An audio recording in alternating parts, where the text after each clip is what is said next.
สบายดีเจ้าเคยสงสัยบ่ว่าหม้อหุงข้าวนี่มันฮู้ได้จังไดว่าข้าวเฮาสุกแล้วมันถึงต้องตัดไฟเนาะตอบอยู่นี่ว่ามันบ่ฮู้แต่ว่าที่มันตัดมันเกิดจากการผลิตของเขาเนาะมันควรตัดเวลาใดเพราะว่าหยังถ้าบ่ฮู้มันคือตัดเอาลองเอาน้ำใส่หน่อยข้าวบ่สุกมันก็ตัดถ้าเอาน้ำใส่หลายน้ำบ่ทันแห้งมันก็ตัดอันนี้แสดงว่ามันบ่ฮู้เนาะเฮามาม่างเบิ่งข้างในว่ามันทำงานแบบใดระบบมันเป็นอะไรแล้วถ้าเกิดปัญหาขึ้นมาแล้วเกิดมันเสียขึ้นมาเฮาสิซ่อมบ่อนใดเฮาสิแปลงบ่อนใดเนาะตัวอย่างหุงข้าวบ่ทันสุกมันก็ตัดเป็นย้อนตัวใดแล้วหุงข้าวแล้วคนหม้อมักไฟใหม่แต่มันก็บ่ตัดหุงข้าวจักเทื่อบ่ว่าน้ำใส่หลายใส่น้อยมันก็ยังใหม่อยู่หรือว่าเสียบไฟแล้วมันบ่เข้าเอามาเบิ่งว่ามันขาดบ่อนใดจุดใดเจ้าเบิ่งคลิปนี้ถ้าเจ้าเบิ่งคลิปนี้แล้วเจ้าสามารถแปลงหม้อหุงข้าวด้วยตนเองได้โดยที่บ่หาสร้างก็ได้เนาะเฮามาแกะเบิ่งข้างในเบิ่งก่อน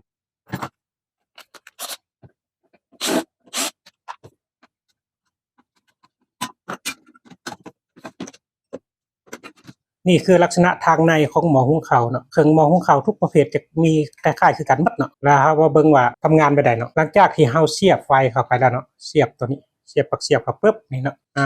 สายหนึ่งมันจะแล่นมาทางนี้เนาะแล้วมาผ่านฟิวตัวนี้เนื่องจากว่าฟิวตัวนี้มันขาดแล้วข้อยก็เลยเอาออกเนาะก็เลยต่อตรงเลยเนาะต่อตรงเลยมันมีฟิวตัวนึงอยู่นี่ลักษณะให้เบิ่งอยู่เทิงหน้าจอหั่นเนาะว่ามันเป็นอะไรเนาะมาผ่านฟิวตัวนี้ปุ๊บเนาะแล้วมันเข้ามาคุดลวดเนาะอันนี้เขาเรียกว่าฮีตเตอร์เนาะสายที่ต่อนี่บ่ต้องสนใจเนาะตัวนี้มันเพียงแต่ว่าเป็นสายไฟต่อเข้ามาหาวงจรตัวนี้เนาะ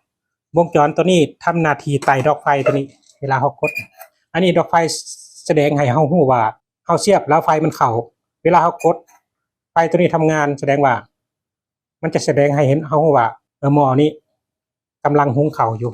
และอีกสายนึงเนาะจะผ่านนี่หลายคนอาจจะสงสัยว่ามันก็เป็นสายลายสายมันบ่แม่นเนาะพอเวลาเฮาเสียบนี่หม้อหุงข้าวผลิตมา3สายแบบนี้เนาะเขาจะกำหนดสายลายได้แต่ถ้าใช้2สายนี่เวลาเฮาเสียบมันปีนซ้ายปีนขวาอยู่เนาะเพื่อหมุนได้360องศาฉะนั้นเฮาบ่ฮู้ว่าสายลายมันเข้าทางไหนเนาะสายตัวนึงมันจะแล่นมานี่เนาะแล่นมานี่เนาะมาผ่านมาเข้าสวิตช์ตัวนี้เนาะแล้วกระแสไฟมันจะไหลลงมานี้เนาะกระแสไฟมันจะไหลลงนี้ไหลลงมานี้เนาะท่านเห็นอันนี้ปะมันไหลผ่านเข้ามานี่เนาะมันแล่นมานี่สายสีแดงนี่เด้อสายสีแดงนี่เนาะมันไหลผ่านมานี่แล้วมาเข้าตัวนี้เนาะมาผ่านตัวนี้มาเข้าสวิตช์นี่เนาะมาผ่านสวิตช์ตัวนี้เวลาเฮากดเนาะสวิตช์ตัวนี้มันจะจุแล้วกระแสไฟผ่านมาเข้ามานี่แล้วเข้าผ่านมาสายแดงตัวนี้เนาะแล้วมาเข้าคุดลวดหรือมาเข้าฮีตเตอร์นี่เนาะเมื่อกระแสไฟเข้ามาครบวงจรเนาะฮีตเตอร์หรือว่าเฮ็ดให้ร้อนขึ้นเมื่อมันร้อนขึ้นมันก็เฮ็ดให้น้ำพดเนาะแล้วอีกสายตัวนึงสีเขียวๆนี่มันจะใช้ก็คือ2สายนี่เนาะที่เว้ากันเมื่อกี้มันจะแล่นเข้ามาผ่านเพื่อมาไต่ดอกไฟเพราะดอกไฟมันก็ต้องใช้2สายคือกันเนาะไต่ดอกไฟแล้วตัวนี้เด้ตัวนี้คือขาต้านทานมันจะมีสายนึงผ่านมานี่เนาะต่อจากสายสีแดงนี่เนาะเข้านี้มันมาผ่านทานแล้วมาเข้าที่กดลวดตัวนี้ทำงานเวลาใดเนาะทำงานหลังจากที่หม้อหุงข้าวมันสุกแล้วมันดีดเนาะมันดีดเนาะแล้วมันดีดแบบนี้เนาะแล้วกระแสไฟมันจะผ่านตัวนี้ในอ่อนๆเนาะกระแสไฟจะผ่านบ่หลายเนาะผ่านหน่อยเดียวเพราะมันผ่านอันตัวต้านทานนี้เนาะเฮ็ดให้หม้อหุงข้าวมันอุ่นอยู่ตลอดเวลาเนาะมันบ่เกิดความร้อนถึงขั้นว่าหม้อหุงข้าวมันจะเกิดไฟไหม้บ่หรือว่าเกิดไฟช็อตไฟไหม้เนาะเพราะว่าตัวนี้พังมันกระแสไฟจะบ่ผ่านทันทีเนาะเพราะว่าตัวนี้ตัดออกดิสวิตช์2ตัวนี้เนาะสวิตช์เนาะมันตัดมันลันออกเนาะแล้วมันทำงานแบบใดมันหม้อหุงข้าวบัดนี้หลังจากที่เฮาเสียบไฟแล้วเวลาเฮากดเนาะกดแล้วสายมันจุกันเห็นมั้ยสวิตช์จุกันเนาะกดปึ๊บเนาะตัวนี้จะเป็นแม่เหล็กเนาะจะเป็นแม่เหล็กแล้วแม่เหล็กตัวนี้มันจะดูดอยู่ในหั่นเนาะดูดแบบนี้ไว้เมื่อว่าเฮาหุงข้าวไปแล้วน้ำมันแห้งเนาะน้ำแห้งปุ๊บตัวนี้มันจะเกิดความร้อนเนาะเกิดความร้อนขึ้นแรงดึงดูดของแม่เหล็กนี่มันอ่อนตัวลงลอซอนี่มีแรงยันหลายกว่าแรงดูดของแม่เหล็กมันจึงยันแม่เหล็กนี่2ตัวนี้ออกจากกันเนาะมันจะมีลอซออยู่ในเนาะมันยันออกแล้วเฮ็ดให้แม่เหล็กงะออกเนาะเมื่องะออกปุ๊บนี่มันจะตัดกระแสไฟทันทีเนาะ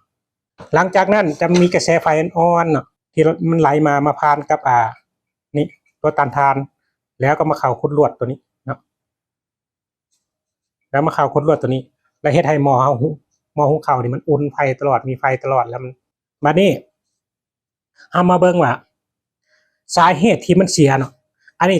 จากประสบการณ์ที่มันเพเนาะที่ค่อยเคยแปลงมาเนาะ1แม่นเสียบไฟบ่เข้าเสียบไฟบ่เข้านี่มันเกิดจากสาเหตุตัวนี้เนาะฟิวตัวนี้มันขาดส่วนหลายเนาะเกือบ70-80%มันตัวนี้เนาะที่มันขาดมันเกิดจากมันฮับแรงดันกระแสไฟเกินหรือว่าแอมป์เกินความร้อนสูงเกินไปจังซี่นะมันก็เลยเฮ็ดให้ตัวนี้ขาดเนาะวิธีแก้ไขคือจับมัดต่อคือของข่อยก็ได้หรือถ้าท่านไปซื้อเอาตัวเก่านี่ไปแทกเอาเนาะมันทนอุณหภูมิที่เท่าใดมันจะมีเขียนอยู่นี่ดอกเนาะ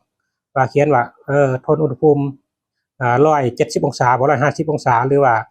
ทนแรงดันได้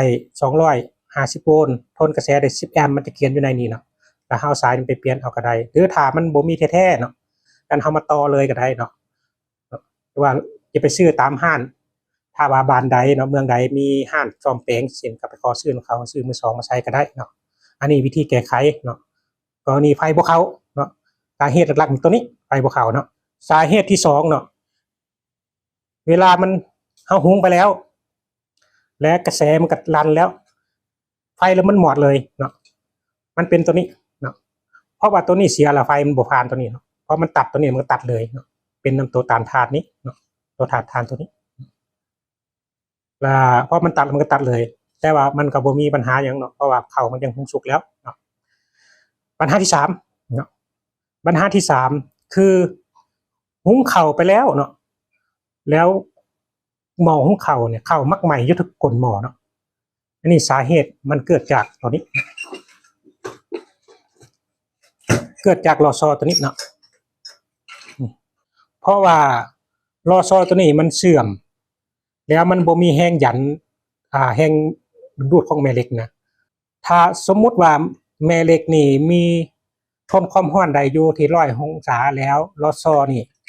มันยันแม่เหล็กออกได้แต่หากลอซอมันเสื่อมจังซี่นะแม่เหล็กฮอด100องศาแล้วลอซอก็บ่สามารถยันอันแม่เหล็กนี่ออกจากกันได้ให้มันงะออกกันแบบนี้เนาะมันก็เลยเฮ็ดให้ก้นหม้อนี่มันร้อนเนาะหรือว่าอาจจะฮอด120 130องศาลอซอจึงมีแรงยันจึงเฮ็ดให้หม้อก้นข้าวเฮามันไหม้เนาะมีรอยไหม้หรือไหม้ขึ้นเนาะวิธีแก้ไขคือแกะออกมาแล้วก็ดึงลอซอออกมันยะออกหน่อยนึงเนาะเพื่อให้มันให้มันแข็งขึ้นหน่อยนึงเนาะวิธีแก้ไขหรือว่าแก้ไขบ่ได้ก็ต้องไปซื้อลอซอใหม่ตัวนี้เนาะไปซื้อตัวลอซอใหม่มันมีลอซออยู่ในเนาะมันมีลอซออยู่ในเวลากดมันจะเย็นอย่างข้อที่4เนาะสาเหตุที่มันเสียข้อที่4เนาะคือหุงข้าวมันตัวนี้เกิดจากแม่เหล็กเนาะในกรณีว่าหุงข้าวบ่สุกมันตัดเนาะแม่เหล็กนี่มันเสื่อมคุณภาพเนาะเฮาต้องไปเปลี่ยนใหม่เฮาแกะนี่ออกมันไปซื้อมาเปลี่ยนใหม่ตัวนี้มันเทื่อแปลงบ่ได้เนาะเพราะเป็นแม่เหล็กเด้เนาะมันต้องมากับมันไปซื้อเบิ่งขนาดของหม้อหุงข้าวว่าจักลิตรเนาะแล้วก็ไปซื้อตามขนาดของมันนี้เนาะมาเปลี่ยนอันนี้คือวิธีแก้ไขว่าหม้อหุงข้าวบ่สุกเนาะคันบ่สุกเฮาไปซื้อตัวนี้มาเปลี่ยนแล้วก็ใช้ได้อันนี้คือลักษณะรวมของการเฮ็ดเวียกของหม้อหุงข้าวเนาะถ้าหม้อหุงข้าวผู้ใดมี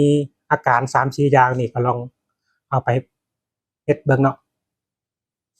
อันที่1คือฟิวไฟบ่เข้าฟิวขาด2เนาะตัดแล้วดอกไฟขาดเลยอาจจะเป็นตัวนี้หรืออาจจะเป็นที่ดอกไฟก็มีเนาะแต่หม้อหุงข้าวทำงานมันเป็นตัวนี้เนาะอันที่3คือเนาะหุงข้าวแล้วมันไฟไหม้ไฟยังน่ะเป็นตัวนี้เนาะเป็นตัวนี้เนาะอันที่4หุงข้าวบ่สุกแต่มันตัดควันแล้วเป็นตัวนี้เนาะมันเป็นแบบนี้มันเป็นแม่เหล็กตัวนี้มันเสื่อมคุณภาพแล้วก็เลยต้องได้ไปเปลี่ยนใหม่นะอันนี้คือระบบการเฮ็ดเวียกของหม้อหุงข้าวแล้วมาเบิ่งตัวจริงให้กันเบิ่งเนาะอันนี้คืออธิบายการทำงานของหม้อหุงข้าวและก็อธิบายว่ามันเพจุดใดมันเสียวันใดเฮาซ่อมวันใดเนาะคลิปนี้ก็จบเท่านี้เนาะขอขอบใจสำหรับการติดตามแล้วก็กดติดตามกดไลค์กดแชร์ไว้เนาะเพราะว่าก็จะเฮ็ดคลิปแบบนี้ออกมาเนาะ สอนแปลงอุปกรณ์ต่างๆจังซี่นะสอนวิธีการแปลงอุปกรณ์นั้นอุปกรณ์นี้ที่ใช้ในเรือนเรือนครัวเฮาว่าซั่นซะตัวใดที่เฮาสามารถแปลงเองได้เฮาก็มาแปลงเฮามาศึกษาหาข้อมูลกัน